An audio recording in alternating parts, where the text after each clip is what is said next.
अब हमारी हर क्लास में जो होता है इंसानियत का ज्ञान जो बनाए बेहतर इंसान, तो बहुत इंपॉर्टेंट है। तो इंसानियत के ज्ञान पे चलते हैं, थोड़ा सा जानते हैं बढ़िया सी चीजों के बारे में। तो ये जो कहानी है मेरे प्यारे बच्चों, ये जो कहानी आज मैं आपको बताने जा रहा हूं, ये बहुत ही बढ़िया कहानी है। कहानी में क्या होता है, बात को बहुत गौर से ध्यान से सुनना दोस्तों, मजा आएगा। तो इस कहानी में यह होता है कि एक पिताजी, यानी एक पिताजी अपनी बेटी को स्कूल से वापस लेके आ रहे होते हैं। ठीक है, एक पिताजी अपनी बेटी को स्कूल से वापस लेके आ रहे होते हैं, और वापस लेते आते समय घर ले जाने के बजाय वो उसे एक 5 स्टार होटल में लेकर जाते हैं। ठीक है, अब पिता ने जो है वो थोड़े से जो कपड़े पहने होते हैं वो फटे हुए होते हैं, पुराने कपड़े होते हैं, और बेटी जो होती है वो स्कूल ड्रेस में होती है, और वो 5 स्टार होटल में जाके बैठते हैं। जैसे ही बैठते हैं तो एक वेटर उनका ऑर्डर लेने के लिए आता है, और वेटर बोलता है कि सर मैं आपके लिए क्या लाऊं खाने के लिए।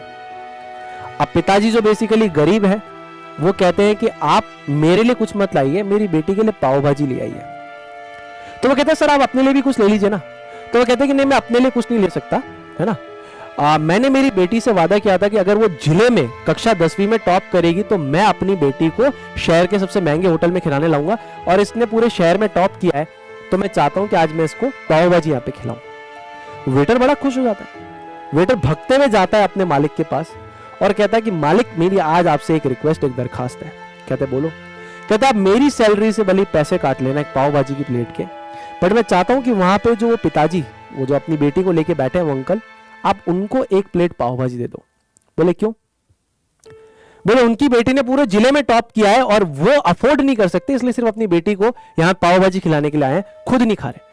तो उस होटल के मालिक ने कहा कि एक काम करो, एक पाव भाजी की प्लेट उनको दो, एक पाव भाजी की प्लेट उनकी बेटी को दो, 3-4 पाव भाजी की प्लेट पैक कर दो, और 1.5-2 किलो मिठाई भी दे देना, 2-3 किलो मिठाई भी दे देना, कोई दिक्कत वाली बात नहीं है। बेटी ने, बच्ची ने हमारे शहर में नाम रोशन किया, शहर में टॉपर है, बांटो, कोई दिक्कत नहीं, हमारी तरफ से, होटल की तरफ से कोई पैसा लेने की जरूरत नहीं है। और वो पाव भाजी लेके आते हैं, उनके लिए भी लाते हैं, उनकी बेटी के लिए भी लाते हैं। तो अंकल जी कहते हैं नहीं नहीं नहीं नहीं, मेरे को नीचे, मैंने आपको बोला ना मेरे पास पैसे नहीं है। उन्होंने कहा आप कोई दिक्कत नहीं है, सब हमारी तरफ से है, हम आपको मिठाई भी दे रहे हैं, आप ले जाइए, इसे बांटिए। हमारे जो होटल के मालिक हैं वो बहुत ज्यादा खुश हुए हैं कि आप यहाँ आए हैं, तो वो चाहते हैं कि आप ये जाके मिठाइयाँ बांटे, अपनी बेटी का, आपकी बेटी का टॉप आइए, आपकी बेटी जिले में टॉप करिए, आप बांटिए, और ये हमारी तरफ से, आपको पैसे देने की जरूरत नहीं है। बड़े खुश हो जाते हैं वो। ठीक है, अब बहुत साल बीत जाते हैं, बहुत साल बीत जाते हैं। अब होता यह है कि लड़की अपनी कड़ी मेहनत से, अपने कड़े स्ट्रगल से आईएएस ऑफिसर, कलेक्टर बन जाती है ना, और कलेक्टर बन जाती हैं, और एक दिन अपनी पोस्टिंग उसी शहर में लेती है जिस शहर में ये सारी की सारी बातें हुई हैं, है ना। जैसे ही उस शहर में पहुंचती है तो वो सबसे पहले उस होटल के मालिक को ये इन्फॉर्म कराती है कि यहाँ की जो शहर की कलेक्टर साहिबा है वो आपके होटल में खाना खाने आने वाली है। शहर का जो ये जो मालिक है होटल का, ये बहुत खुश हो जाता है, कहता है अरे भैया मेरे होटल के अंदर खाना खाने आने वाली है। होटल को बिल्कुल सजा देते हैं, एकदम खुश होते हैं। अब जैसे ही वो आती हैं, है ना, आती हैं तो अपने पिताजी को लेके आती हैं, उसी होटल में आती है और उनसे पूछती हैं क्या आपने मुझे पहचाना? होटल का मालिक कहता है नहीं मैंने तो नहीं पहचाना।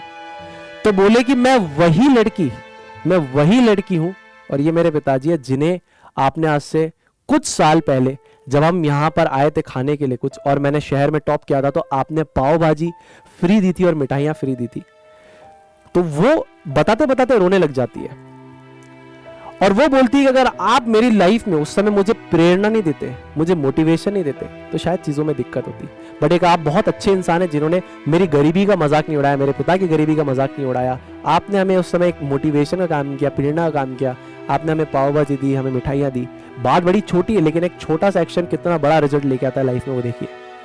तो इस कहानी से आपको क्या सीखना है मेरे प्यारे बच्चों? किसी भी इंसान को जीवन में छोटा मत समझिए, क्योंकि जिसे आप छोटा आज समझ रहे हैं कल वो बहुत बड़ा बन सकता है ना।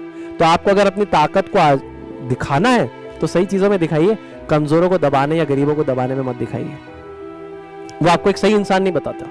आप लोगों के सामने कितने भी अच्छे बन जाए, फिर परमात्मा के सामने तो आप बुरे इंसान ही है, क्योंकि उन्हें तो सब पता है आपने क्या किया है। तो अगर आपको अच्छा बनना है तो परमात्मा की नजर में अच्छा बनिए, लोगों की नजर में अच्छा बनने से कुछ नहीं होता, क्योंकि ये संसार तो कभी किसी का सगा रहा ही नहीं। संसार ना कभी किसी का सगा था, ना किसी का सगा है, ना ये संसार कभी किसी का सगा रहेगा। संसार का तो काम है बातें करना, कुछ तो लोग कहेंगे, लोगों का काम है कहना। तो संसार के सामने मत करो, जो करना है अच्छे से करो, परमात्मा को समझ में आना चाहिए। ठीक है, तो बस ये कहानी तुम्हारे लिए थी कि किसी को भी छोटा मत समझो। अगर तुम उसकी मदद नहीं कर सकते कोई दिक्कत नहीं है, उसके लिए बुरा मत करो, उसकी टांग मत खींचो।